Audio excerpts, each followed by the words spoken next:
नमस्कार दोस्तों, स्वागत है आपका अपने YouTube चैनल नौकरी करियर पर। अगर आप चैनल पर नए हैं और अभी तक हमारा चैनल सब्सक्राइब नहीं किए हैं तो अवश्य सब्सक्राइब कर लें ताकि वीडियो अपलोड होते ही सबसे पहले वीडियो आप तक पहुंच सके।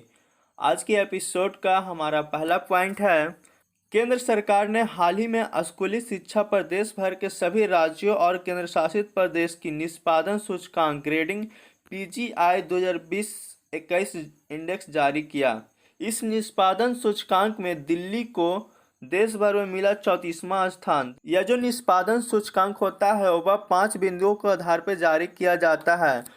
वो 5 बिंदुओं में पहला पॉइंट है सीखने के परिणाम और गुणवत्ता, दूसरा पहुंच, तीसरा बुनियादी संरचना और सुविधाएं, और चौथा इक्विटी, और पांचवा शासन और प्रबंधन। लर्निंग आउटकम क्वालिटी गुणवत्ता 2020-21 के रिपोर्ट के अनुसार दिल्ली को 34वां स्थान मिला है।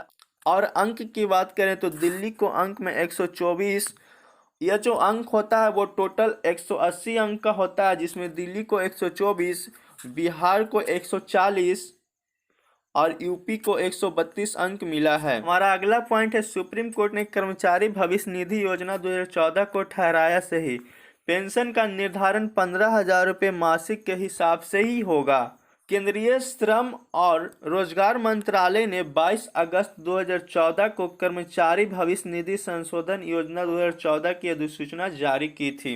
हमारा अगला पॉइंट है, वायुसेना प्रमुख air chief marshal BR Chaudhary. वायुसेना प्रमुख कौन है वर्तमान में? तो air chief marshal BR Chaudhary. चलते हैं हम अपने अगले पॉइंट की ओर। हमारा अगला पॉइंट है पुष्कर मेला। पुष्कर मेला का संबंध किस राज्य से है? तो पुष्कर मेला का संबंध राजस्थान के पुष्कर सिटी से है। एक होता है पुष्कर महोत्सव। पुष्कर महोत्सव मनाया जाता है जम्मू कश्मीर में, और यह जो है नदी से संबंधित है। और एक होता है ऊंट महोत्सव।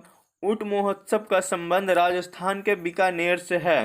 राजस्थान के बीकानेर से है ऊंट महोत्सव का संबंध। पुष्कर महोत्सव का संबंध है जम्मू कश्मीर से, जो कि नदियों से संबंधित है। और पुष्कर मेला वह पुष्कर राजस्थान में। हमारा अगला पॉइंट है, नेतन्याहू की जीत पर प्रधानमंत्री मोदी ने दी बधाई।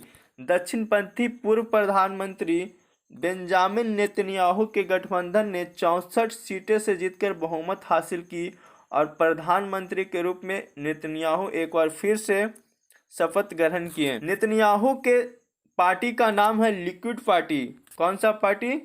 Liquid party. चलते हैं हम अपने अगले पॉइंट की ओर। हमारा अगला पॉइंट है, न्यूयॉर्क में संयुक्त राष्ट्र महासचिव एंटोनियो गुटेरस। न्यूयॉर्क में संयुक्त राष्ट्र महासचिव एंटोनियो गुटेरस। संयुक्त राष्ट्र का महासचिव वर्तमान में कौन है? तो एंटोनियो गुतेरस। 6 से 9 नवंबर को मिस्र के शर्म अल शेख में शुरू होने जा रहा अंतर्राष्ट्रीय जलवायु सम्मेलन, जो कि 27वां सम्मेलन होगा। चलते हैं हम अपने अगले पॉइंट की ओर। हम अगला पॉइंट है, 41वें शारजा अंतर्राष्ट्रीय पुस्तक मेला में भाग लेने पहुंची बुकर पुरस्कार विजेता गीतांजलि श्री। गीतांजलि श्री जो है 2022 में उनके उपन्यास रेत समाधि के अंग्रेजी अनुवाद टूम ऑफ सैंड के लिए अंतर्राष्ट्रीय पुरस्कार से सम्मानित किया गया था। गीतांजलि श्री को वर्ष 2022 में उनके उपन्यास रेत की समाधि के अंग्रेजी अनुवाद टूम ऑफ सैंड के लिए अंतर्राष्ट्रीय बुकर पुरस्कार से सम्मानित किया गया था। हमारा अगला पॉइंट है, दिवंगत स्पिनर शेन वॉर्न की यादों में पटा पड़ा है मेलबर्न शहर। शेन वॉर्न जो कि हाल ही में उनकी मृत्यु हो गई लगभग 8-9 मंथ पहले। शेन वॉर्न का संबंध किस देश की क्रिकेट टीम से है? तो शेन वॉर्न जो है ऑस्ट्रेलिया के स्पिनर प्लेयर हैं। चलते हैं हम अपने अगले पॉइंट की ओर। हमारा अगला पॉइंट है, अनुभवी सौरभ घोषाल की अगुवाई में भारतीय पुरुष टीम ने एशियाई स्क्वाश टीम चैंपियनशिप के फाइनल में कुवैत को 2-0 से हराकर पहली बार स्वर्ण पदक जीता।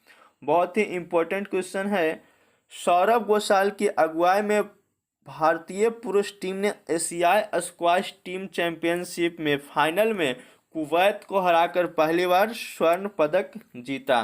क्वेश्चन आपसे पूछ सकता है कि हाल ही में एशियाई स्क्वाश टीम चैंपियनशिप के विजेता कौन सा देश रहा? तो आंसर होगा भारत, और उप विजेता कुवैत। हमारा अगला पॉइंट है, शिव थापा का संबंध किससे है?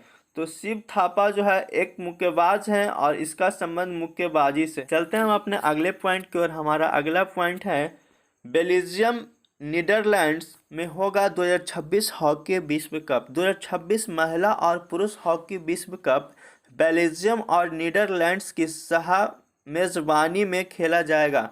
अंतर्राष्ट्रीय हॉकी महासंघ ने शुक्रवार को इसकी घोषणा की है। हमारा अगला पॉइंट है मेडिकल में हिंदी पाठ्यक्रम लागू करने वाला दूसरा राज्य होगा उत्तराखंड। दूसरा राज्य कौन होगा? उत्तराखंड। और पहला राज्य है मध्य प्रदेश। उत्तराखंड में मेडिकल की पढ़ाई हिंदी में कराने वाला मध्य प्रदेश के बाद दूसरे राज्य बन गया और हमारा पहला राज्य कौन है? तो मध्य प्रदेश पहला राज्य है। चलते हैं हम अपने अगले पॉइंट की ओर। हमारा अगला पॉइंट है देशबंधु चित्तरंजन दास। देशबंधु चित्तरंजन दास का जन्म 1870 में कलकत्ता में हुआ था और इन्होंने असहयोग आंदोलन के दौरान वकालत छोड़ दी थी और सारी संपत्ति दान कर दिया था, जिसके कारण या त्याग की वजह से उन्हें देशबंधु कहा जाने लगा। इन्होंने बाद में 1923 में स्वराज पार्टी की स्थापना की। चलते हैं हम अपने अगले पॉइंट की ओर। हमारा अगला पॉइंट है अमेरिकी अंतरिक्ष एजेंसी नासा ने अपनी अति महत्वाकांक्षी Artemis 1 moon mission space craft launch की। हाल ही में अमेरिका ने आर्टिमस 1 मून नामक मिशन स्पेस क्राफ्ट लॉन्च किया। इसी के साथ आज का सेशन समाप्त होता है।